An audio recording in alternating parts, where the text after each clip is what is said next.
മഹാരാജൻ അങ്ങനെ വിളിച്ചോ? ആര്? അമ്മേ, ഞാൻ ആരും വിളിച്ചില്ല. പിന്നെ ബഡോ എന്ന് കേട്ടതോ?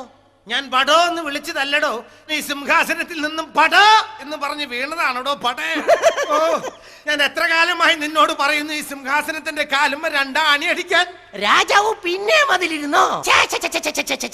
ഇരിക്കരുതേ ഇരിക്കരുതേ എന്ന് ഞാൻ 100 വട്ടം പറഞ്ഞിട്ടില്ലേ? കേക്കണ്ടേ? എടപെടോ, ചെങ്കോലിന്റെയും കിരീടത്തിന്റെയും മഹത്വം എന്താണെന്ന് നിനക്കറിയാമോ? പിന്നെ രണ്ടും സൂപ്പർ ഹിറ്റ് പടങ്ങളല്ലായിരുന്നോ? രണ്ടിലും നായകൻ മോഹൻലാൽ.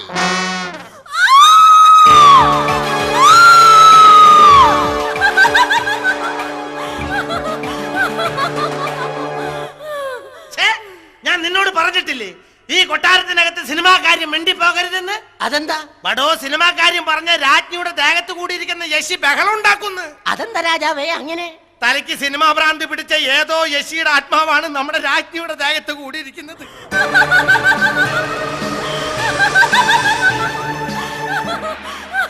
ഇതാ കേട്ടില്ലേ രാജ്ഞിയുടെ അലർച്ച? ഇപ്പൊ ഞാൻ പറഞ്ഞത് സത്യമാണെന്ന് മനസ്സിലായില്ലോ? Yes, I know. എനിക്ക് മനസ്സിലായില്ല. ബഡോ, നീ അന്വേഷിച്ചിട്ട് യക്ഷി ഒഴിപ്പിക്കാൻ ആരെയും കിട്ടിയില്ല ഇതുവരെ? മഹാചാരൻ, എന്റെ അറിവിൽ യക്ഷിയെ ഒഴിപ്പിക്കുന്ന ഒരു മഹാമാന്ത്രികനുണ്ട്. അതാരാ? കടപ്പുറത്ത് കറുത്തനാർ. അദ്ദേഹം ഇപ്പൊ എവിടെയുണ്ട്? കൃത്യമായിട്ട് അറിയണമെങ്കിൽ ഏഷ്യാനെറ്റിന്റെ ഓഫീസിലേക്ക് വിളിച്ചാൽ മതി. ഓക്കെ, എങ്കിൽ ഉടൻ തന്നെ അദ്ദേഹത്തെ വിളിക്കൂ. കറുത്തനാരച്ചോ.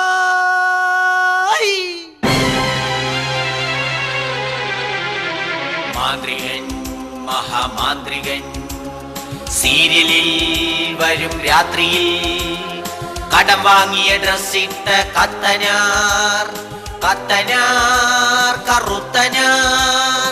പാഴ്സിയോ അതോ പാണ്ടിയോ? അച്ഛോ, എന്നതാടാ ഇവിടെ ആർക്കാടാ യക്ഷി കൂടിയിരിക്കുന്നത്? അയ്യോ അച്ഛോ, ഞങ്ങൾക്കാർക്കും അല്ലേ, അകത്തിരിക്കുന്ന രാജ്ഞിക്കാ. അവളെ ഇങ്ങോട്ട് വിളിക്കൂ. വിളിക്കട്ടെ. രാജ്ഞി, രാജ്ഞി.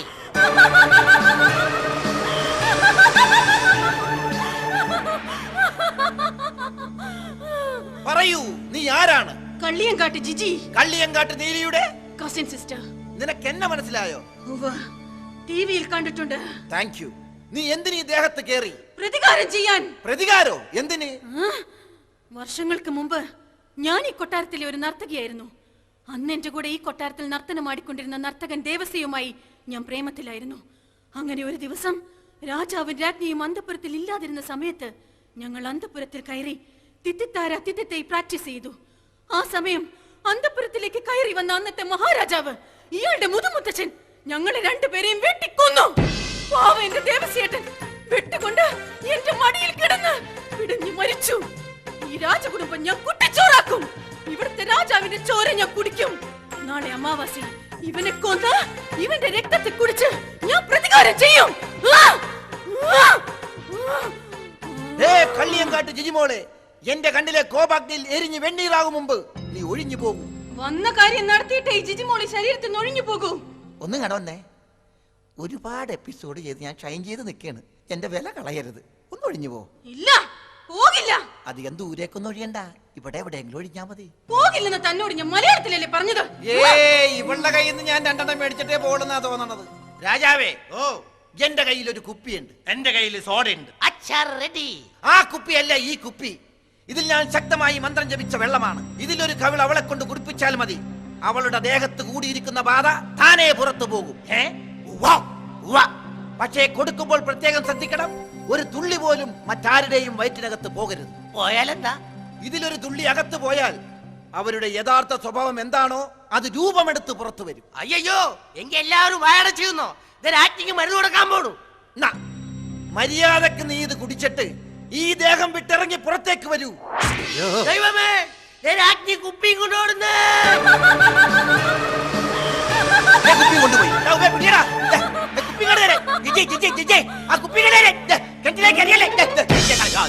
അയ്യോ, മാന്ത്രിക മരുന്ന് കിണറ്റിലിറങ്ങി.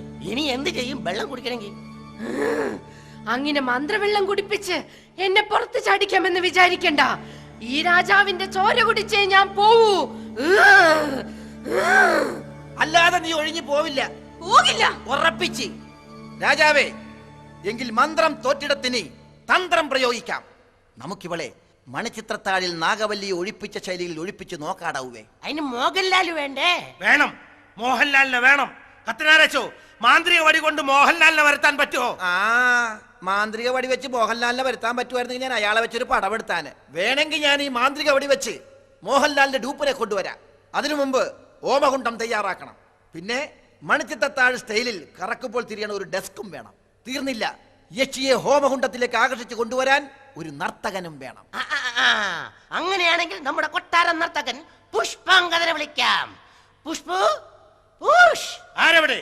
കൊട്ടാരൻ നർത്തകൻ പുഷ്പാങ്കദനോട് വരാൻ പറയൂ.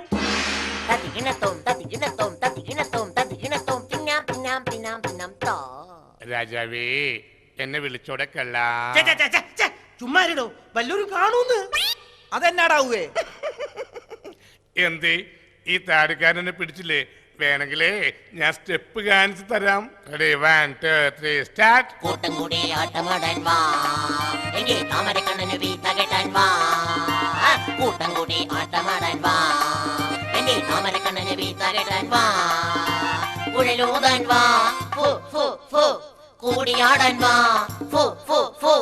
കുഴലൂതാൻ വാ, കൂടിയാടാൻ വാ. കൂട്ടം കൂടി ആട്ടമാടാൻ വാ, എങ്കിൽ താമരക്കണ്ണന് വീത്ത കെട്ടാൻ വാ. കൂട്ടം കൂടി ആട്ടമാടാൻ വാ, എങ്കിൽ താമരക്കണ്ണന് വീത്ത കെട്ടാൻ വാ.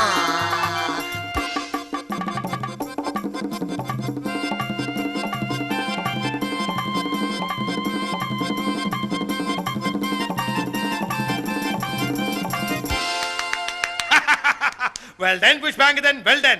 എന്റെ പൊന്നു പുഷ്പാങ്കദ, നമ്മുടെ രാജ്ഞിയുടെ ദേഹത്ത് കയറിയ ബാധ ഒഴിപ്പിക്കാൻ കൂടെ നീ എന്നെ സഹായിക്കണം. ദേ കിടക്കുന്ന സവലപ്പെട, ഞാൻ എങ്ങനെ ബാധൊഴിപ്പിക്കുക? എടാ ഉവേ, നീ നൃത്തം ചെയ്ത് ഈ യക്ഷിയെ വശീകരിച്ച് ഹോമകുണ്ടത്തിൽ എത്തിക്കണം. എന്റെ ഈശ്വരന്മാരെ, അത് നടക്കുന്നു തോന്നുന്നില്ലച്ചോ. അതെന്നാടാ ഉവേ? ഒരു ആനായിരുന്നെങ്കിൽ ഞാൻ നിസ്സാരമായിട്ട് വളച്ച് എവിടെ വേണമെങ്കിലും എത്തിച്ചേനെ. ഇതൊരു പെണ്ണല്ലച്ചോ, പെണ്ണുങ്ങളെ വളക്കാൻ എനിക്കറിയില്ല. പുഷ്, നീ ഡാൻസ് ചെയ്താൽ മാത്രം മതി. ഈ യഷ്കി നിന്റെ കൂടെ പോന്നോളൂ. അപ്പോ രാജാവേ, സംഭവം മനസ്സിലായല്ലോ. കറങ്ങുന്ന മേശയിൽ രാജാവ് കിടക്കുന്നു. മേശയുടെ അടിയിൽ രാജാവിന്റെ പ്രതിമ. പ്രതികാരം ചെയ്യാനായി യക്ഷിക്ക് നമ്മൾ വാളിട്ട് കൊടുക്കും. യക്ഷി വെട്ടാൻ നേരം ഞങ്ങൾ ചക്രം തിരിക്കും. അപ്പോൾ രാജാവ് അടിയിലും പ്രതിമ മുകളിലും വരും. രാജാവാണെന്ന് കരുതി പ്രതിമയെ വെട്ടിക്കൊന്ന് ചോര കുടിച്ച് യക്ഷി പ്രതികാരം തീർത്ത് ഒഴിഞ്ഞു പോകും. അത് വേണോ? ചക്രം തിരിഞ്ഞില്ലെങ്കിൽ വിധിയാണെന്ന് കരുതുക. രാജാവേ, ഒന്നുകൊണ്ടും പേടിക്കണ്ടടാവേ, നിങ്ങൾക്കൊന്നും സംഭവിക്കില്ല. നിങ്ങൾക്ക് ഉറപ്പുണ്ടെങ്കിൽ കുഴപ്പമില്ല. ആരവിടെ? ഓമകുണ്ടം റെഡി ആവട്ടെ. അച്ചോ, പ്രോപ്പർട്ടീസ് ആയ രോമകുണ്ടൻ റെഡി. അല്ല, ഹോമകുണ്ടൻ റെഡി, കറങ്ങുന്ന ഡെസ്ക് റെഡി, യഷ്കി റെഡി, നർത്തകൻ റെഡി. ബഷ്കേ പെർഫോം ചെയ്യാമെന്ന് ഏറ്റിട്ടുള്ള മോഹൻലാലിന്റെ ഡ്യൂപ്പ് മാത്രം എത്തിയിട്ടില്ല. എന്നാതെ മോഹൻലാലിന്റെ ഡൂപ്പും റെഡി.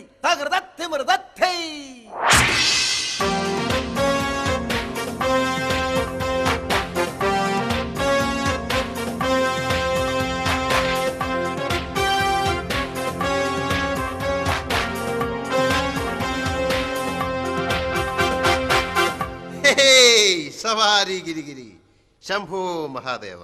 അയ്യോ, ഇതാര്? കത്തനാരച്ചനോ? അച്ചോ, സുഖം തന്നെ അല്ലേ? അല്ല, ഈ യക്ഷി എവിടെ? ഓഹോ, ഇതാണ് ആ കക്ഷിയല്ലേ? രാജാവിനെ കൊല്ലാൻ ശ്രമിക്കുന്ന, രാജ്ഞിയുടെ ദേഹത്ത് കയറിയിരിക്കുന്ന ഈ യക്ഷി നിസാരയല്ല. മോനെ ദിനേശ, ഈ യക്ഷി എത്ര വലിയവളാണെങ്കിലും പൂട്ടും ഞാൻ. മണിച്ചിത്ര പൂട്ടിട്ട് ഞാൻ പൂട്ടും. അതിനുവേണ്ടി ഒരു സൈക്കാട്രിസ്റ്റും സഞ്ചരിക്കാത്ത വീതിയിലൂടെ ഞാൻ സഞ്ചരിച്ചെന്നിരിക്കും. ഇവനാണോ ഈ സൈക്കിൾ ആർട്ടിസ്റ്റ്? അച്ചോ, എല്ലാം റെഡിയല്ലേ? പിന്നെ എല്ലാം റെഡി ആടാവേ. എന്നാ പിന്നെ നർത്തകരോട് പറ, ബ്രേക്ക് ഡാൻസോ കുച്ചിപ്പുടിയോ എന്തെങ്കിലുമൊക്കെ തോന്നിവാസം കാണിച്ച് യക്ഷി എങ്ങനെങ്കിലും പിടിച്ച് ഹോമകുണ്ടത്തിലേക്ക് കൊണ്ടുവരാനേ. എടോ പുഷ്പാങ്കദ, നൃത്തം തുടങ്ങടോ. Ready, 1 2 3 start.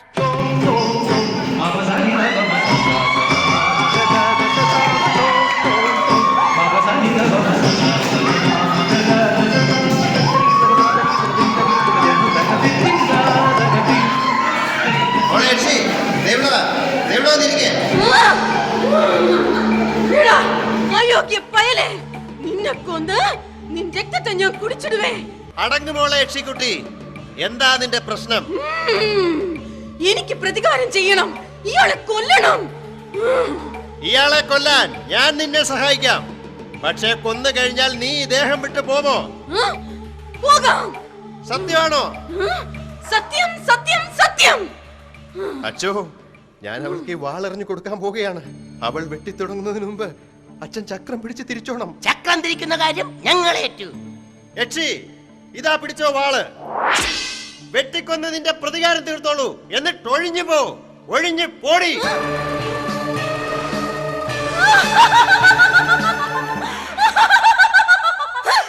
മണിച്ചിത്രത്താഴ് സിനിമ 13 തവണ കണ്ട് എന്നെയാണോടാ തെണ്ടുകളെ പറ്റിക്കാൻ നോക്കുന്നത്? ഇന്ന് കൊല്ലും ഞാൻ എല്ലാത്തിന്. നിക്കട അവിടെ.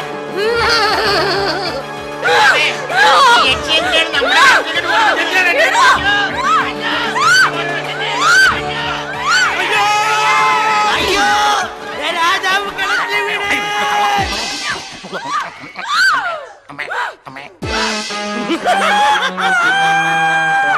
അയ്യേ, ദേ നമ്മുടെ രാജാവ് തനി സ്വഭാവത്തിൽ പുറത്തു വന്നിരിക്കുന്നേ.